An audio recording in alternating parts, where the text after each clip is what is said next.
Welcome to Dirt Diaries, the podcast where the women of agriculture get real. From muddy boots to boardrooms, we're digging into the unfiltered stories of the FarmHers, ranchers, and every her shaping the future of ag. This isn't just shop talk, it's real talk. We're covering career paths, big wins, hard lessons, and everything in between. So whether you live it every day or you're just ag curious, pop in your earbuds and get ready. These are the raw, inspiring, and wildly relatable conversations you won't hear anywhere else. Let's dig in.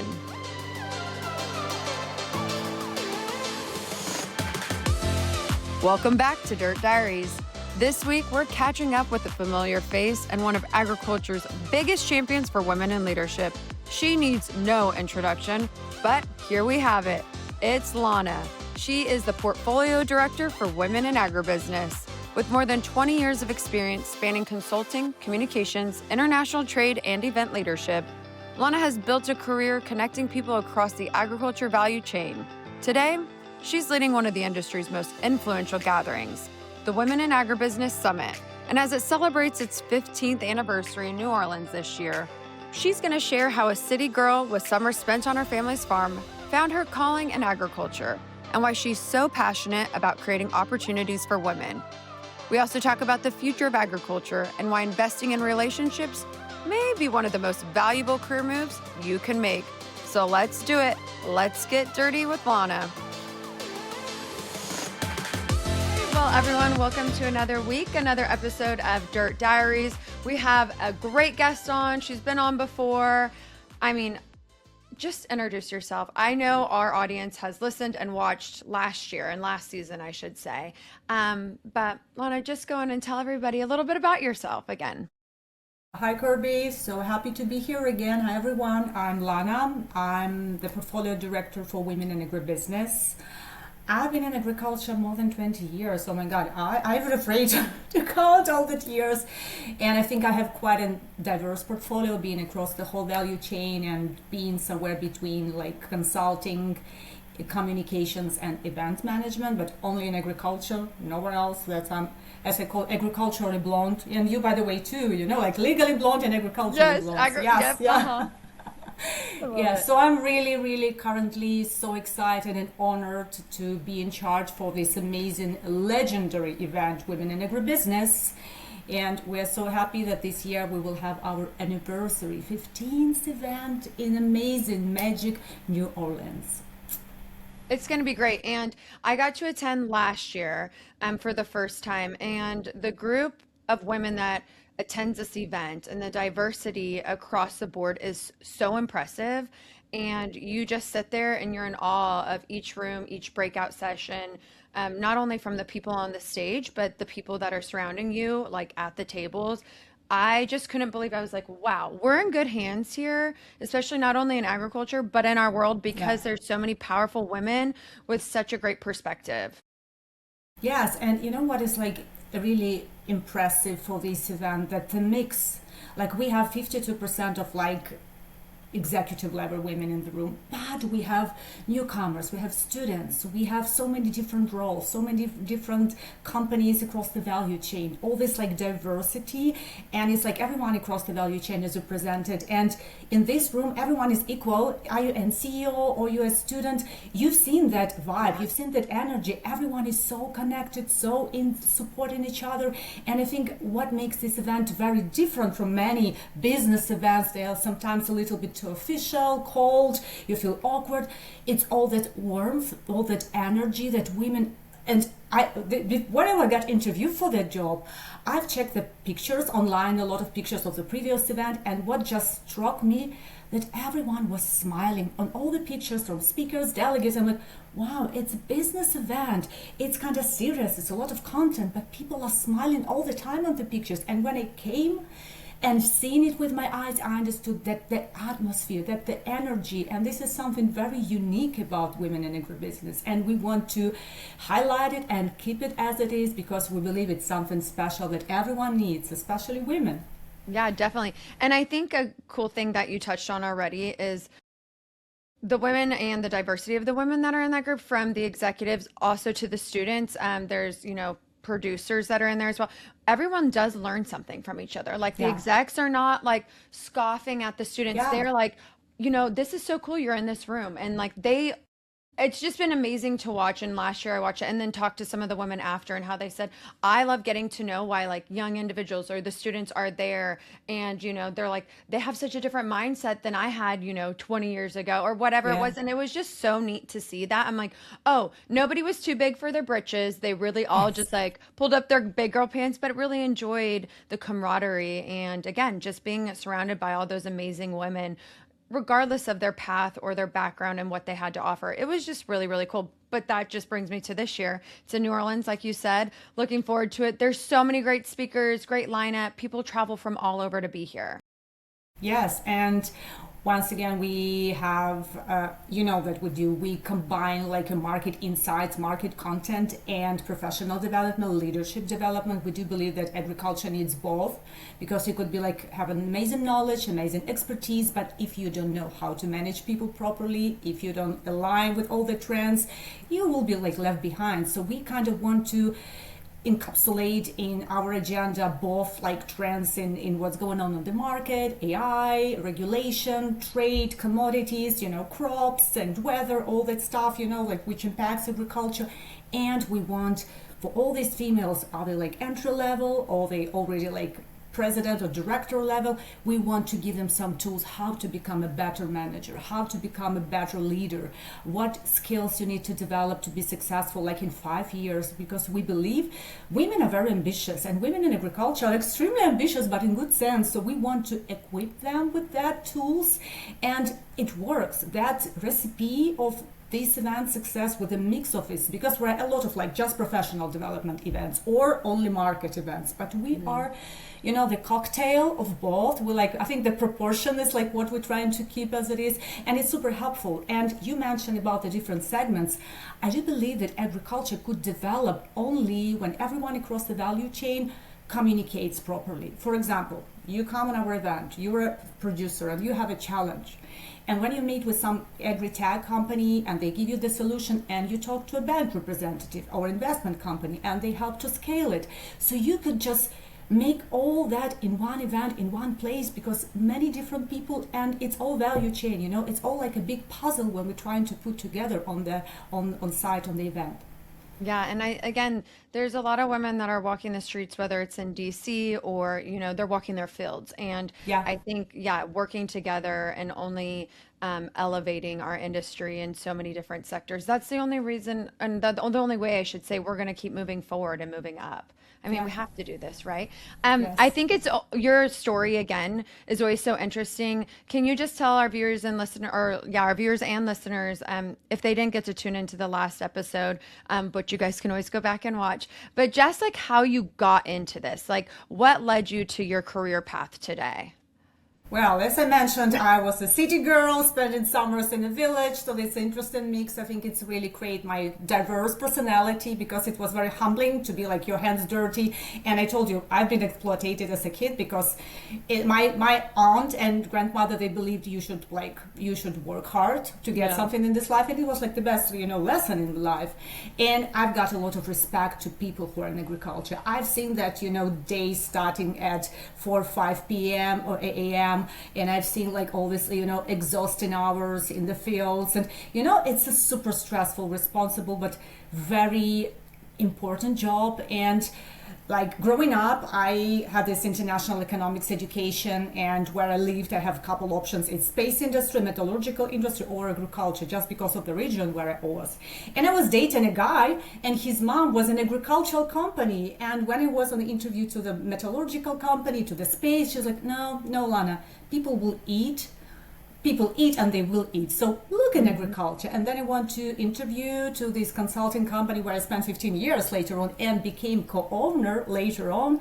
That was actually like a decision which like definitely changed my life, and not a single moment I ever regret being in agriculture, because it opened me the whole world. Export countries, import countries, inputs, chemical pesticides, biological pesticides, helping governments to frame export policy for their oilseed producers. I've been doing so many stuff. My company, we've been consultant to World Bank, to International Financial Corporation, to European Bank of Reconstruction and Development, to so many governments. And it's still amazing. What amazed me the most is how actually national is agriculture in every country and how it's connected, because it's huge trade connection between countries when one country is feeding others, and it's so important that these international trade connections still stay alive and develop. Yeah, we have to work together. Okay, we're going to talk a little bit more about women in ag and the conference that's coming up. But before we do that, we're going to play the game. You know the drill, break the ice. Yeah. I'm not going to ask you a lot of the same questions I did last time, because we would always love for people to go back and listen if they would like to. But just a few of the questions I'm going to ask. So what is your favorite food? Because you've traveled the world. So, Yeah. you know, I'm like, what is your go-to favorite food?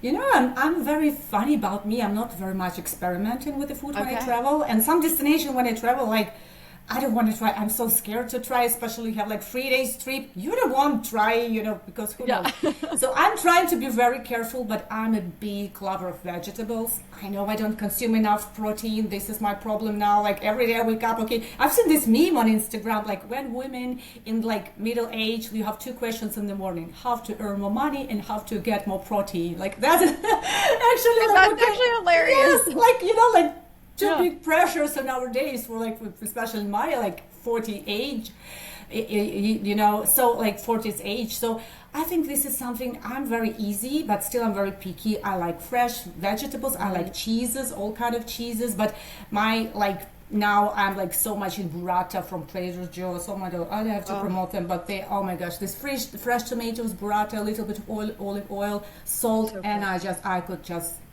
live like that, like forever, like at least for summer. Yeah. So I'm like, and I unfortunately like a lot of sweet things. I like my chocolates. I like some, you know, I bake some cakes, but I know I need to eat more meat, and I try to eat more meat, but I'm so much like salads, cheese, you know, Love it all. something light, easy. Yeah, because it's like, I think still you can't force yourself to eat something you don't like, but I understand that I need kind of, so you know what I did? I bought all these, you know, protein powders. Yeah, the protein And I'm powder. trying to add it everywhere into some salads. Even it tastes, you know, terrible. Yeah, you're like, here, terrible, just put it yeah, on yeah, there. but I try, right? Because we need more protein. And this is something what we will discuss on our event too. The whole this, you know, food recommendation. And that will be last year. It was a presentation of Sinan Lee. And this year, because everyone was so excited, we will have a big panel about all Oh, this fun. new recommendation for food, all the consumption trends, and how it impacts everyone across the value chain, from the farmer to retailer. Oh, I can't wait for that. That'll be good. Yeah, that's exciting. What is something you wish you were better at? You know, so many things like swimming, cooking, but I was thinking about it like recently. I think I could do better with stress management. I'm someone who wants to control things, who wants to everything to be like I said, planned, you know, but you know that life is have finds Your all control. the possible ways to show you it's not happening. Good luck with that. And my husband, he's actually very good in it. He's always like his motto, whatever's happened, he's like, Lana, just relax and, you know, move in the flow, just go with the flow. Water will find its level ground. It will be gonna be fine. And I'm like, you know, Steven, I need to born like that. He's like, no, you could become someone like that. So this is something I want to learn. I want to become better with like letting go, trust in the life, and have a little bit more faith that everything would happen. It's actually like maybe even better than I could imagine. Just like you know, let it go. Yeah. Yeah, that's something I really need to learn, and I believe I could be better. You're like, I'm gonna work on that one. Maybe in 2027. Yeah, maybe like in next like 5-7 years, Yeah. and like at least like I just, you know, I will just start thinking and just look at my husband. Okay, Steve, yes, having you around definitely helps, but sometimes I'm like, okay, I'm so envious. Like he's like, okay, He's like, just let it be. It's fine. It's fine. I yeah, love just that. enjoy the ride. I'm like, no, I want to control that flow. He's like, no, Yeah. some flows you can't control. Like, just relax. So true. My goodness. Is there a product you couldn't live without? And the previous interview I mentioned chocolate, but because Yeah. I'm based now in Utah and Uh-huh. it's summer and I have extremely sensitive, very like fair skin, and it's not like even fair 20 minutes like in the sun without like protection, I will get fever and I will be like super pink, so I will be like miserable for next couple of days. So now it's my very like strong SPF sunscreens, like 50 plus, 60, 70 plus, whatever I could get. Yeah, so this is like I can't live without it in summer, and it's not because I'm like beauty or whatever. It's just because I was not made to live in like high desert. Yeah. You know? So yeah, I'm challenged and I'm wearing these big hats, and I've seen you also like these hats. Because I'm fair skinned too, and so I'm like I lather on sunscreen, but I even put sunscreen on in the winter.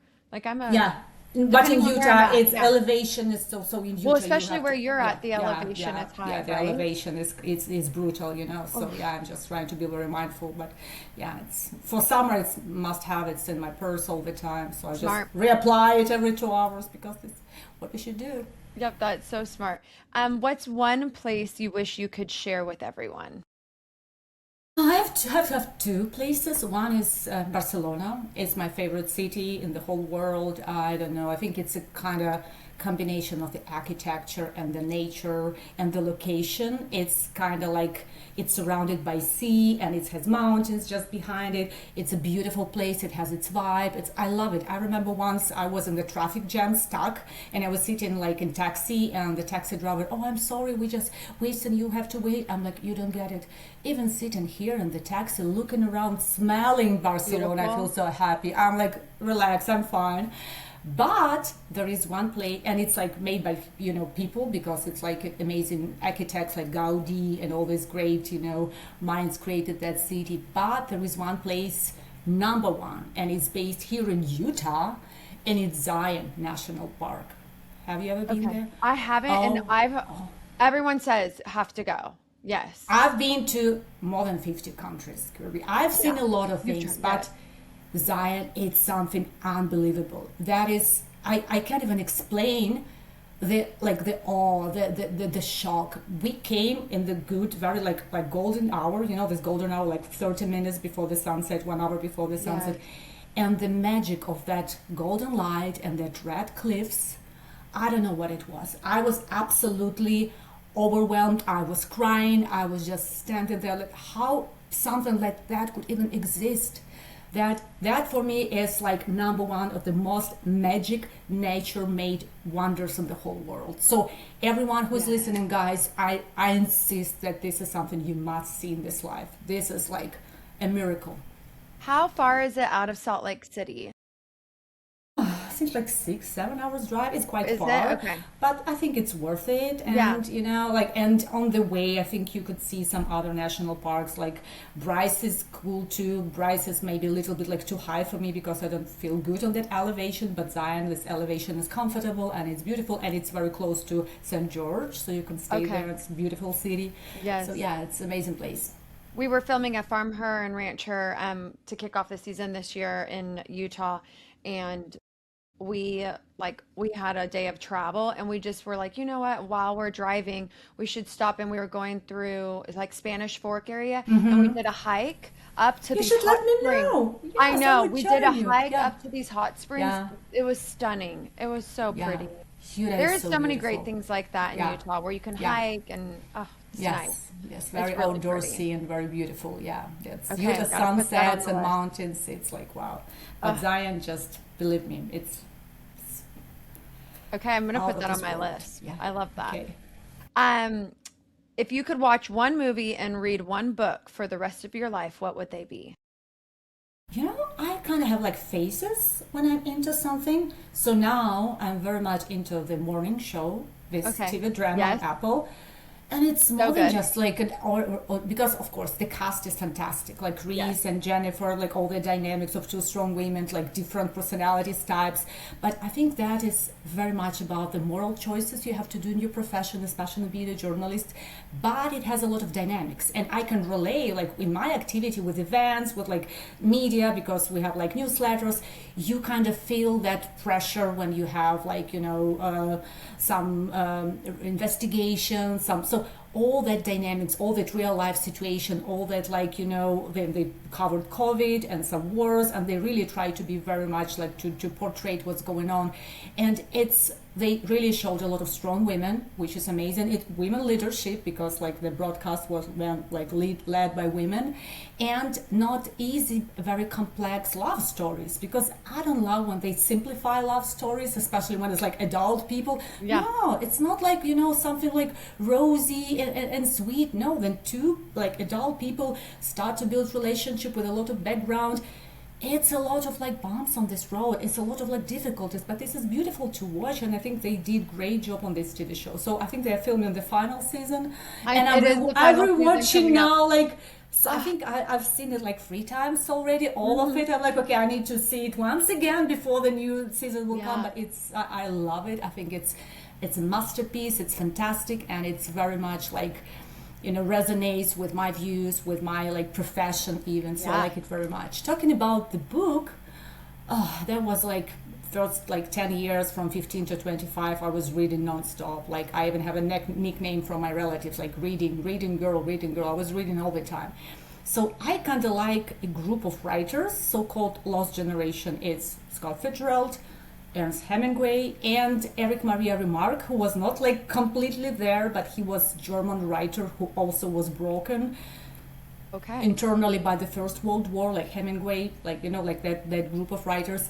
And they wrote a lot about the war, and they were like lost after like the First World War, which took them very young, you know, like and I think it's all the books of this like group of writers, it's very much about the lessons humanity have to learn. It's about friendship, it's about war, it's about like love, and I think it resonates very much with everything what's going on in the world now. And I love that. And my dream, I hopefully this year will be able to go to Key West.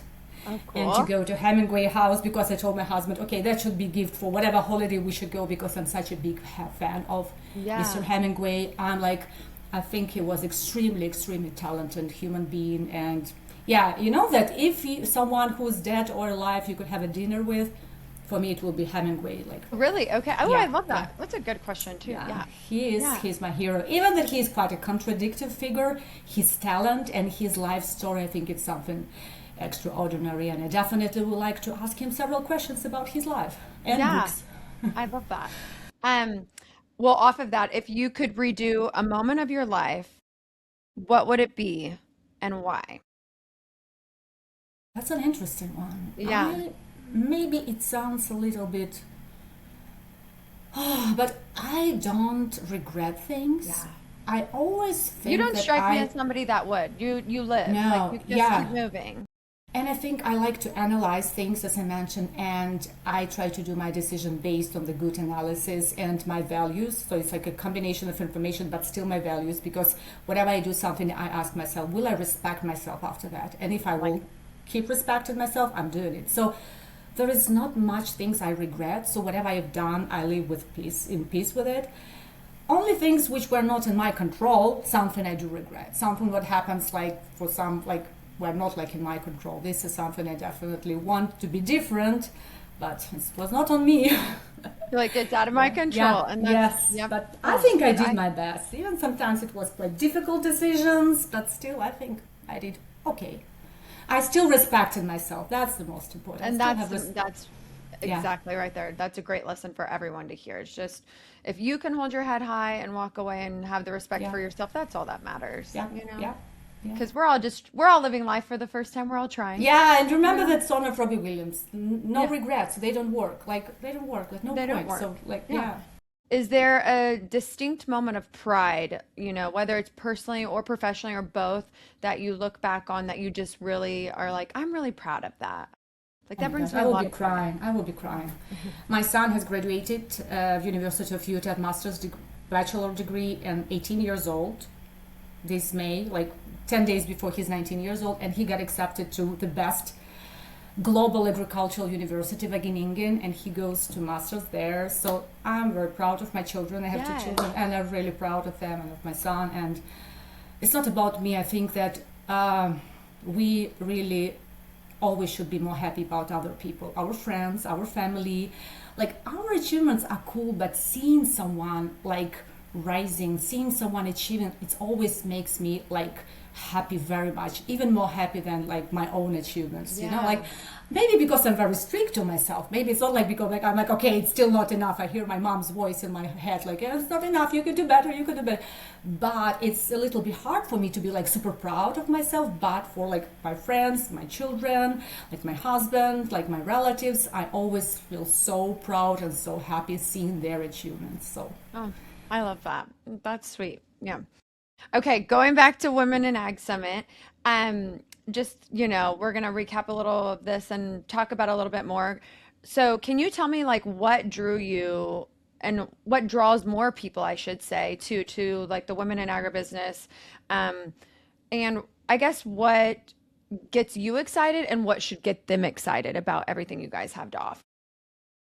what drew me to this event? It's a mission. It's really like empower women, support women, highlight women, and give them more visibility, because we all know that women, they have a lot of positions, they work hard in agriculture, but the visibility, this is something that women are missing. And the whole idea of event like dedicated to elevating women and to giving more spotlight to them, I think this is something that really resonated to like my values and my mission. And I do believe that we're doing great, and this is something what every delegate should expect coming to this event. It's not like one of these like industry event, it's something different, and something which will make you feel proud, which will make you feel excited and very much elevated. This is what we try to do, and this is what actually happens on our event.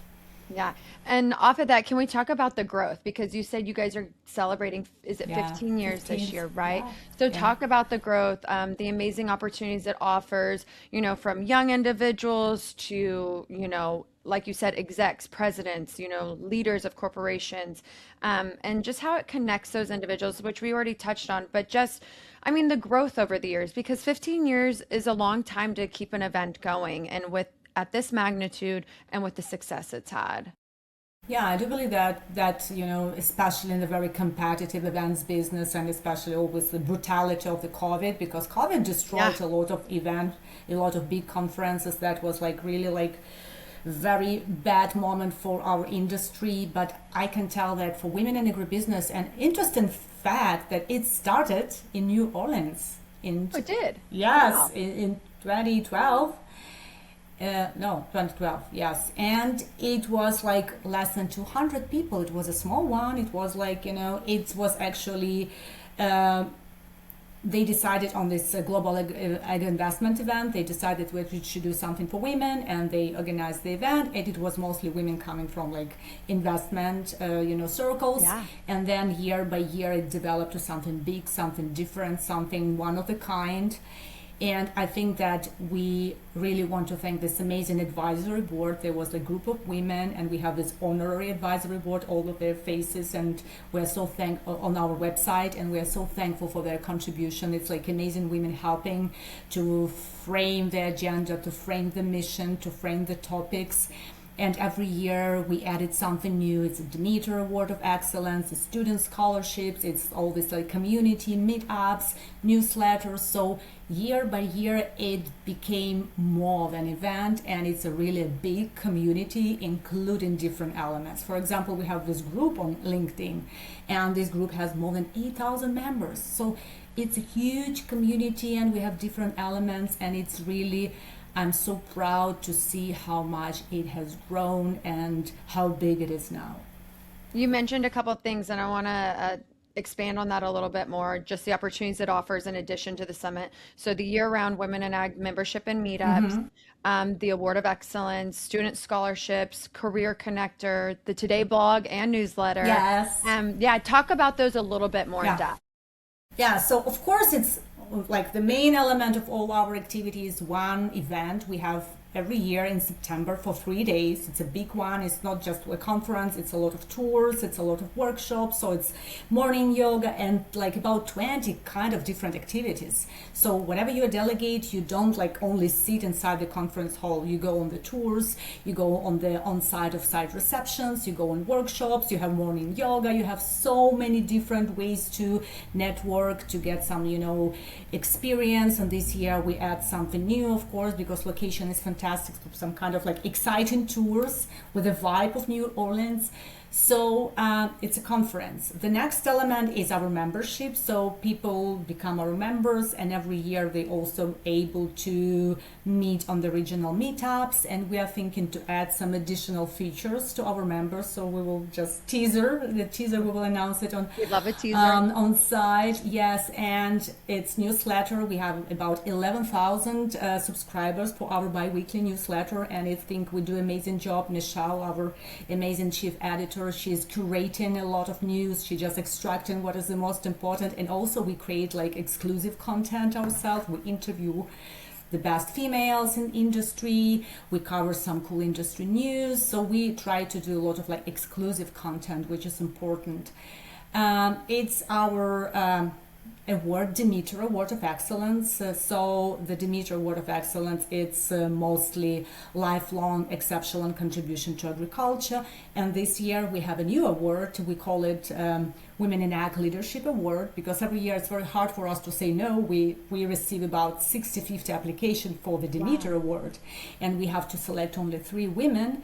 So this year we decided to expand the awards and add these leadership awards, and we divided them into 6 categories. So it will be more about celebrating women making outstanding impact right now in the industry across different functions. So we have Executive Leadership Award, we have Rise in Leadership, Investment in Capital, Consulting and Advisory, Talent and Workforce, and Innovation and AI. And the whole idea of this new award is to celebrate this incredible diversity of careers in modern agriculture. So, and we expect it will be big. We already receive a lot of applications, and deadline is August 1st. So if you are interested, it's on our website. So you have still several days to submit your applications. Yep. That's, if you're listening, get on, because you want to submit that. August 1st. Okay. Which is crazy. We're going to be in August before you know it. And then the conference will be here. It's great. And so anyone listening too, if they want to register to go to the conference, can they still do that? And where do they go to do that? Yes, it's easy. You could Google us, or you could go to our website, womeninag.com, and you can find all the information there, agenda. If we already have like 90% of speakers confirmed, and it's like, already everything is like sealed. So all the topics, all the timing. And Kirby will be one of our speakers, and I'm looking forward to it, because what we try to do, we try to highlight not only new topics, but new formats. And podcasts have become the very important part of our life. That's our new TV and radio and everything like together. I'm a huge fan of podcasts, because you could do something, you could drive, you could clean, you could cook, and still you get the information, and still. So we will have Kirby and her fantastic guest, Annalise Wagner.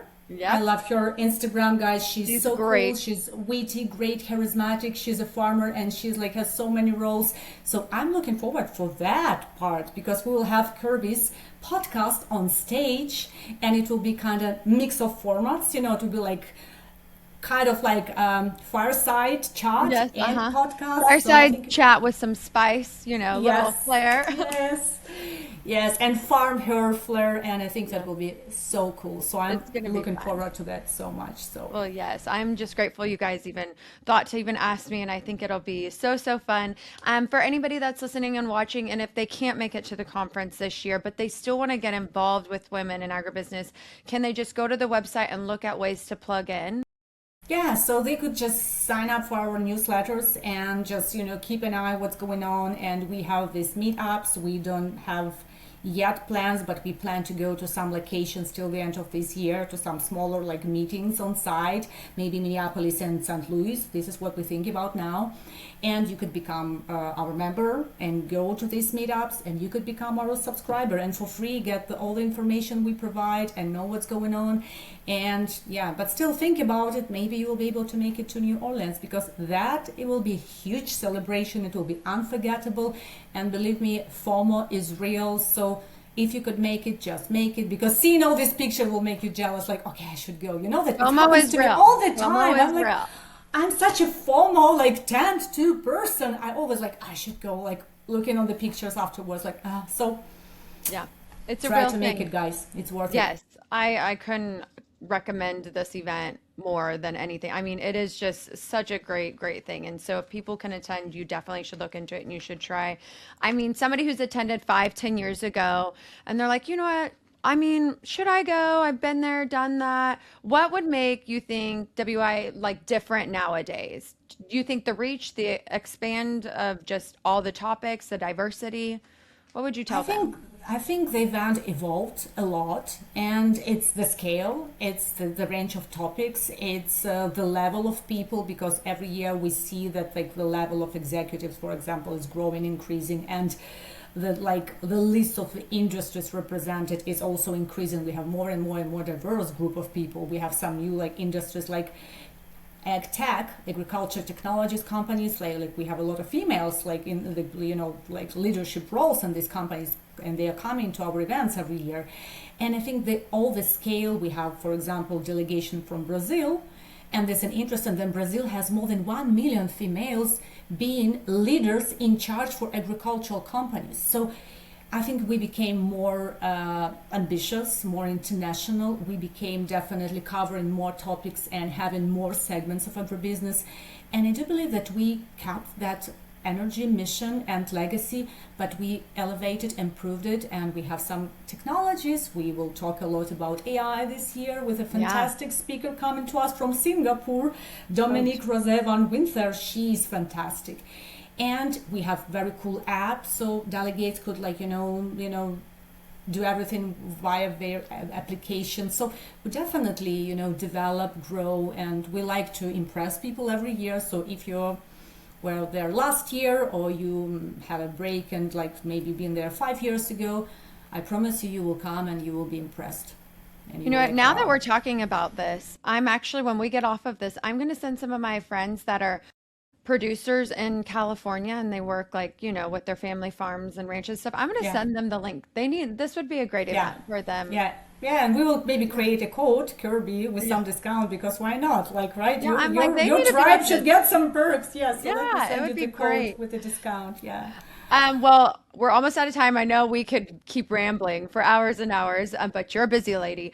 But so I do want to say this for someone who's attending alone, because sometimes that is like, oh, it's an intimidating thing. I want to sign up. I'm going to sign up and go by myself. What encouragement would you give them, or what would you tell them? There should be no nervousness about networking, or what would your advice be to them? I will tell you one story. So we've been talking to one potential speaker, a lady, and she said, a couple years ago, I met with several women. I didn't know them before, and we were sitting on the one table, because we have like tables, like round tables, and they made a group called Denver Divas, like 4 women, and they became like real friends. They communicate all the time. It was 2 years like after the event. They travel to some events together. They communicate. They have jokes. It like become a really like a friendship. And these women, they're just sitting on one table on the event, and still now. And guess what? 3 of them will be speakers on this event. And Love we that. will highlight this story, because this is what this event is about. You walk on the room, no one, and then 3 days later, you have your little tribe, of agricultural working ladies who are on the same page in life and with same ambitions, same vision, same industry as you. And you have these connections, and they last, and it could be your colleagues, it could be who knows, like the friendship is like real. So this is something you don't have to be afraid. The atmosphere of this event and the whole agenda is built to create all that divas community, small groups of very Love like it. potentially good friends and industry colleagues. So yeah, no worries. And I hope we will have more like New Orleans divas this year. I think I am like loving that they called it the Yeah. Denver Divas. Like, well, how fun. The How creative. It's so creativity, good. yeah, yes, Yeah. that's Oh my gosh, I'm going to be thinking of some names. I'm going to go sit at different tables to meet different people yeah. and be like, should we create a group? Should we be called something? Yes, because this is what it's all about. It's just, Yeah. networking and communicating. And you see, on our event, you could go on the tour in the morning with 30 people, sit in the bus for 40 minutes, go into the CHS terminal. And of course, you will be chatting. Of course, you will be talking. One kind of connection. Then you go to workshop, and then you sit with someone. And of course, so different smaller activities, like all the breakout sessions, all the main, like it's tables, it's like morning yoga. It's about like 40 women go there, because it's too early for most of, but if you're there with 40 women and you are sweating together at 7 a.m., of course it's a connection, right? Hey, It's if like, I'm oh, sweating with you, we better be friends, okay? We better yes, become friends. Exactly. Yeah, 7 a.m., right? That's a stretch. Yeah. Okay, well, thank you again for joining us. I'm looking forward to this event. It's going to be so great. And again, anyone tuning in, please be sure to check out the website. Plug in if you feel inclined to, but you really should, because it is just such a great group of women. The event's so great, and everything that you guys are doing, it's spectacular, not only for individuals, but for the industry as a whole. So thank you so much. Thank you, and let's celebrate together. And see you soon, Kirby. See you soon. Okay, thank Bye. you. Bye. That's it for today's episode of Dirt Diaries, where the women of ag leave no story untold. If you loved what you heard, be sure to subscribe, leave us a review, and share it with someone else. Until next time, keep showing up, speaking out, and getting your hands dirty.